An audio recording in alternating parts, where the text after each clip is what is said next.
100 years ago today. May 7th, 1925.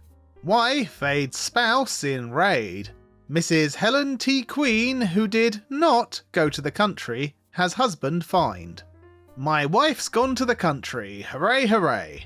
But Mrs. Helen T. Queen and her 2 children did not go to the country, as her husband, William P. Queen, 35 years old, 13th Street Northeast, found his cost today, according to the police reports.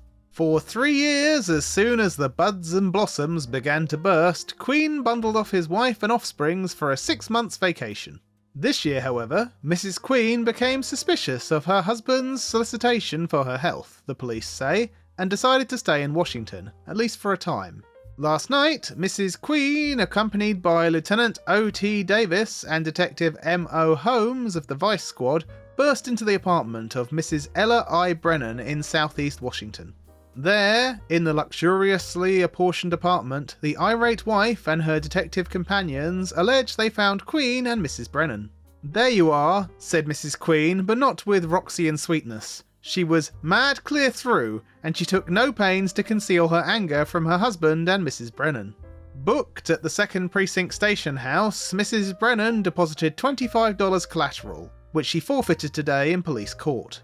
Ralph Given, Assistant United States Attorney, told the court today Mrs. Queen didn't want to have her husband spend time in jail, and asked that a fine be levied in lieu thereof. Queen thereupon was fined $5. Mrs. Brennan, an attractive woman, is said to have been employed in the Internal Revenue Bureau. Subscribe for more history.